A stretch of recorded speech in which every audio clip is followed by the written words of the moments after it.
This is Brent with Lykins Motorsports, and this video that we're going to talk about today is the top 6 things that Ford guys do incorrectly with camshafts. So I'm going to speak for a few minutes about some things that I generally see on cam selection that I've found to not be helpful over the years, and how to correct those things.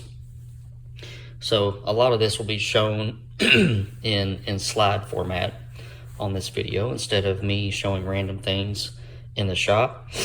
But let's just jump right into number 1, choosing cams that are too big for the application. And this happens quite a bit, and it's starting to happen more and more since cylinder heads keep getting better and better. So the general rule of thumb is the better performing the cylinder head, the less duration you need and the less overlap that you need.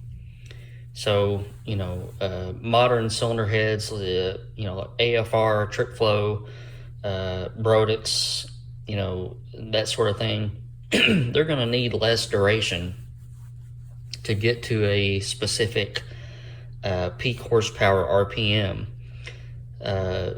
just because they're more efficient at filling the cylinders. And if you look at those and compare them to a factory head from the 60s or the 70s, the duration requirements are night and day difference.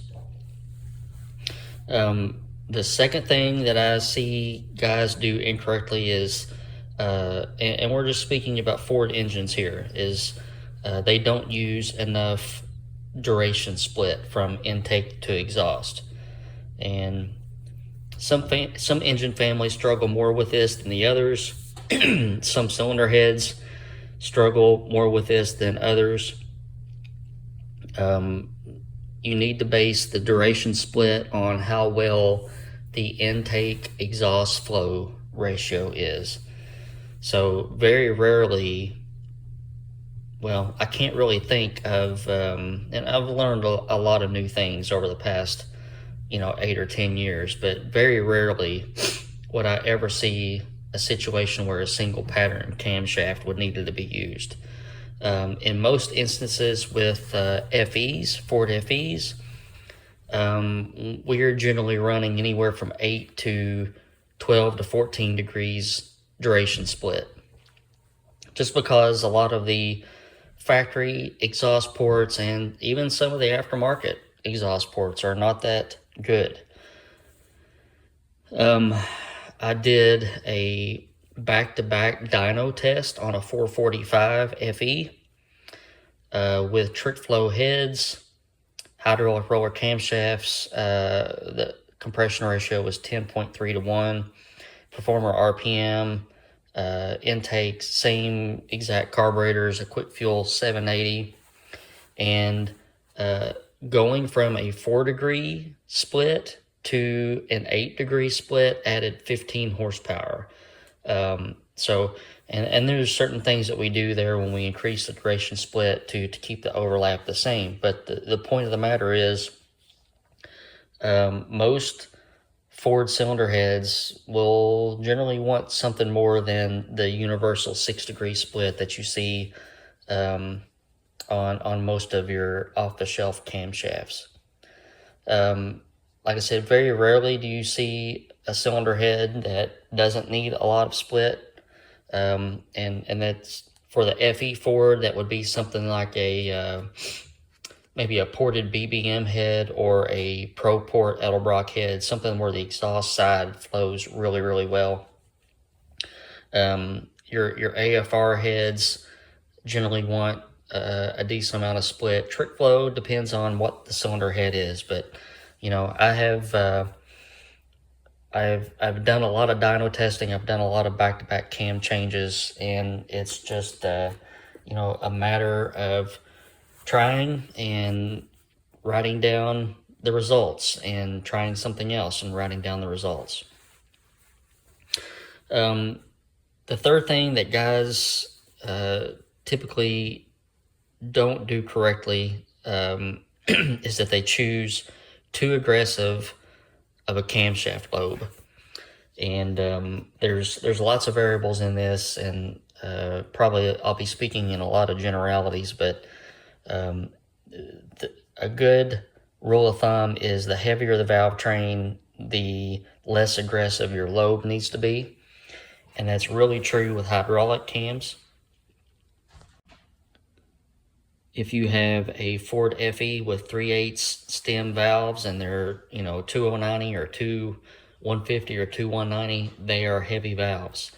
And the more aggressive that you make that cam lobe, the less likely that you're going to be able to get any RPM without floating the valves, without overcoming the valve train.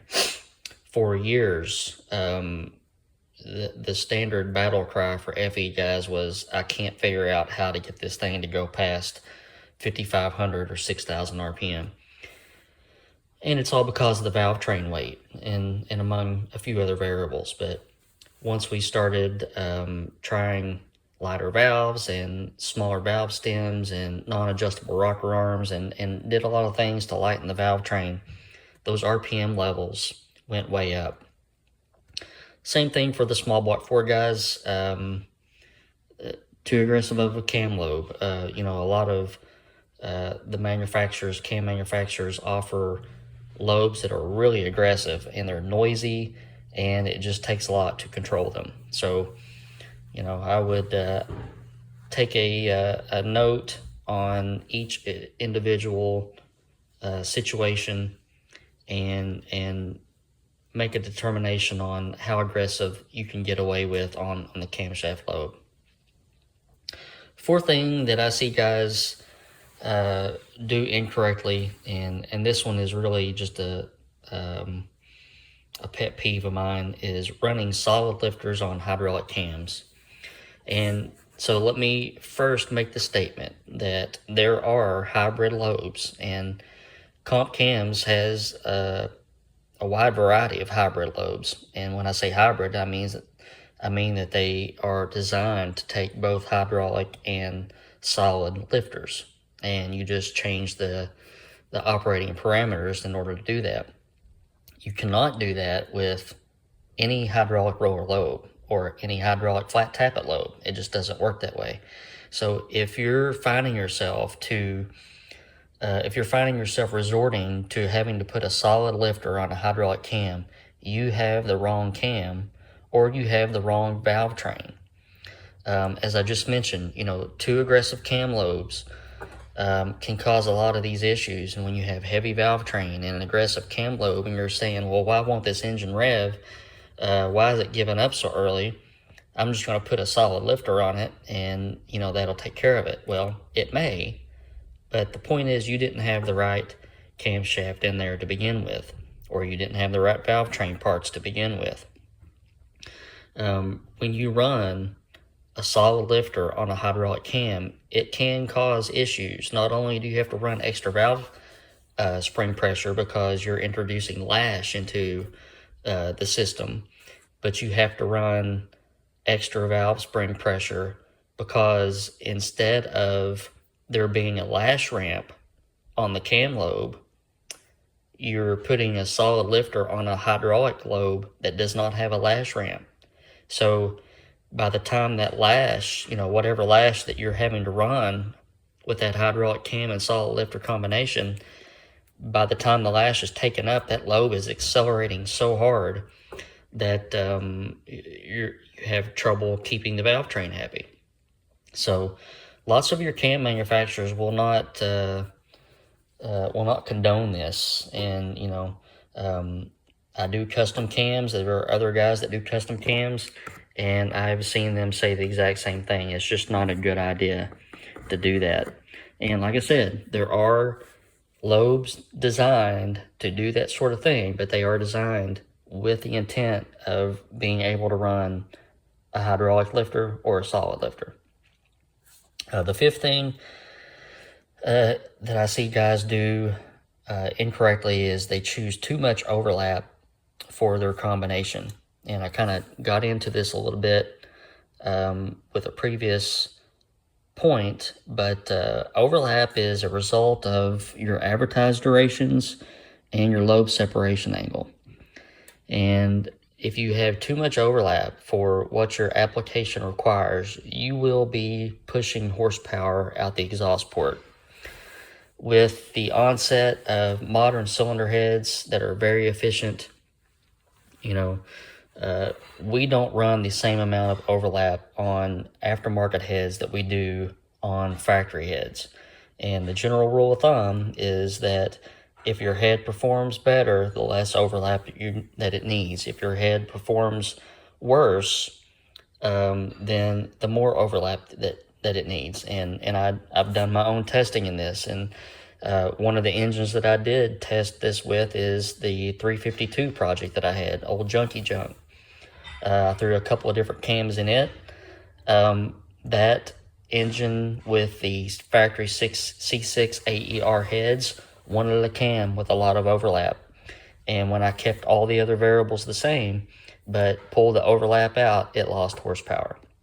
That's because the heads are factory heads. They just don't do that well in comparison to the modern stuff. So, if I've got drag race engines, small block Ford drag race engines with AFR heads, solid roller cams that are turning, 7,000, 7,500 RPM with just 55 degrees of advertised overlap. So if you have a lot of overlap, again, pushing horsepower right out the exhaust pipe instead of converting it to power. And the last thing that I find guys doing wrong, and this one is really high priority, is that they pay too much attention to the notes that are furnished on the cam manufacturer's web pages. And you can see, if you go to Comp Cam's webpage or Crane or Lunati, whoever, they will have a series of camshafts available for a particular engine family. And at the bottom of those list of families, they will have power band, for instance, 3,500 to 6,500. Rough idle needs, brake booster, needs a high stall converter. I'll just say that, let's take a small block Ford, for instance. Small block Ford goes all the way from 221 cubic inches up to how big that we are making them now, 470, 480 cubic inches. A camshaft that will work at streetable levels in a 470 cubic inch Windsor will be absolutely huge in a 221 cubic inch motor. So the characteristics of that camshaft will be totally wrong for that engine. So displacement and cylinder head flow play a huge role in where an engine will peak. And you cannot say that an engine will peak at a specific horsepower RPM without knowing exactly what size engine it is, how the heads flow, or several other variables. So if you are looking and relying on some notes in a cam catalog to put you where you want to be, if it's anything besides of a 350 Chevrolet, then I would ask for help. So you can call this I guess a shameless plug, but if you're looking for a camshaft, I specialize in doing that. I love cams. I know it sounds completely stupid to say that, but I just love, that camshaft is the brain of the entire engine. And I've always been fascinated with every facet of camshaft selection and cam design. So if you need help, I have a separate website all for that. You can go to the website, customfordcams.com. You scroll down the first page, you go to the products button, you click on that. You go to the second page, and I have a list of all the pricing that we have for the custom camshafts that we do. And at the bottom of that page, I have a list of requirements that I need to know so I can spec you a custom camshaft. And the more information that you can give me, the better. And all you have to do is put all that information in an email and send it off to me, and I will spec you a camshaft, and if you decide to purchase that, then you can do that through me. Alright guys, hope you are having a good weekend so far. This is something that a video that I've been wanting to do for a while. I see a lot of mistakes being made, and just wanting to help people out. So if you haven't already, please take the opportunity to hit that subscribe button and that like button.